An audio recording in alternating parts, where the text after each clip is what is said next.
Sikh regiment जो है Indian army की सबसे ज़्यादा मानी हुई रेजिमेंट है।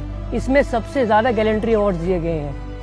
जो ब्रिटिश भी थे तो उन्होंने वर्ल्ड वॉर्स के टाइम पे सिख रेजिमेंट को अपने मेन ऑपरेशंस के टाइम में यूज़ किया। अगर आप फ्रांस देखें, अगर आप यूके देखें, तो आज भी जो मेमोरियल बनाए गए हैं उनमें सिख रेजिमेंट का स्पेशल मेंशन है। तो इसका मेन यही है कि जो एक कौम है, इस कौम के खून के अंदर ही लड़ाई का जज्बा भरा है। हर पलटन का अपना इतिहास होता है, अपने कुछ ट्रेडिशन होते हैं। 132 साल पुरानी हमारी पलटन है।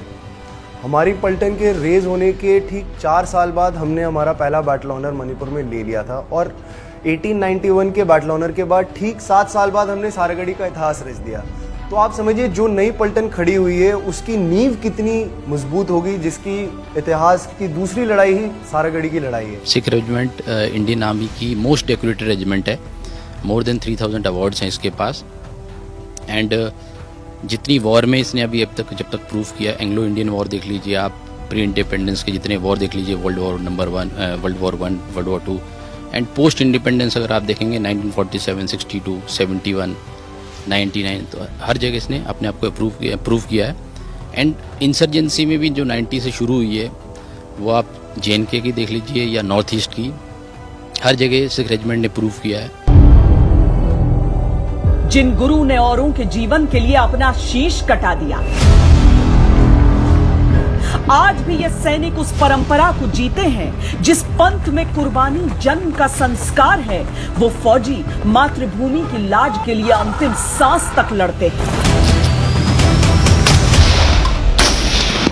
हम लोग गुरु गोविंद सिंह का जो एक बाणी है उसको बहुत फॉलो करते हैं। हमारी पूरी ट्रेनिंग उस पर बेस्ड है। उन्होंने 4 लाइन बोली थी, चिड़ियों से मैं बाज लड़ाऊं, गिदड़ों को मैं शेर बनाऊं, 1.25 लाख से 1 लड़ाऊं, तभी गुरु गोविंद कहलाऊं।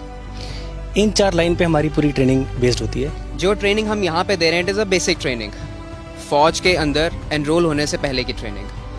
तो क्या है, हम यहाँ पे इनको फिजिकली ट्रेन कर रहे हैं और सबसे इम्पॉर्टेंट इनको मेंटली ट्रेन कर रहे हैं।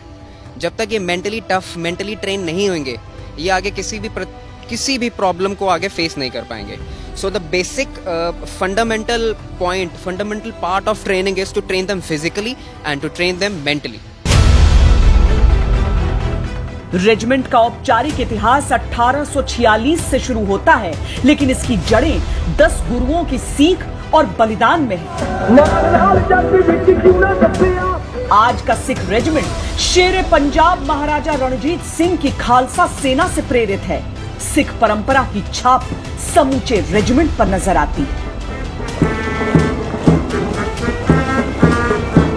हमारे अंदर हमारे गुरुओं ने जो हमें सीख दी है, उससे हमें यही पता लगता है कि जो हमारा देश है, हमारे देश के लिए जब गुरु गोविंद सिंह जी ने भी जब भी मुगलों का सामना किया 1897 में, जब हम ईश्वर सिंह जी की बात सुनते हैं, हवलदार ईश्वर सिंह जिन्होंने, तो वो अपना जज्बा ही अपने भूमि के प्रति वो जज्बा है, वो प्रेम है कि जो हमें कुछ भी कर गुजरने पे तत्पर करता है और तैयार रखता है। ये हमारे लिए बहुत ज़्यादा फ़ख्र की बात है कि हम उस सेना का हिस्सा है जिस पर हमारे गुरु गोविंद सिंह जी, हमारे महाराजा रणजीत सिंह के द्वारा तैयार की गई खालसा फौज का अभी हम हिस्सा में और उनके अंदर हमें सर्विस करने का मौका मिला, जो हमारे लिए एक फ़ख्र वाली बात है। मेरे को बहुत गर्व हुआ सिख रेजिमेंट में ज्वाइन करने से। सिख रेजिमेंट का महाराजा रणजीत सिंह का इतिहास जब पढ़ते हैं तो कितना पुराना, इन्होंने बहुत लंबे समय तक, बहुत दूर तक राज किया खालसा। तो बहुत गौरव महसूस होता है कि सिख रेजिमेंट महाराजा रणजीत सिंह ने खड़ा किया था। इसलिए बहुत गौरव होता है कि सिख रेजिमेंट में आया हूँ, तो उस रेजिमेंट में आया हूँ जिसका बहुत गौरवशाली इतिहास है। कौन होता है एक सिख सिपाही? सिख सिपाही वो होता है जो किसी भी मुश्किल को बड़ा नहीं मानता, किसी भी दुश्मन को खतरनाक नहीं मानता, जो हंसते हंसते कुर्बान हो जाए लेकिन एक पल के लिए उसके मन में कोई झिझक नहीं आती है। ये हिंदुस्तान के वो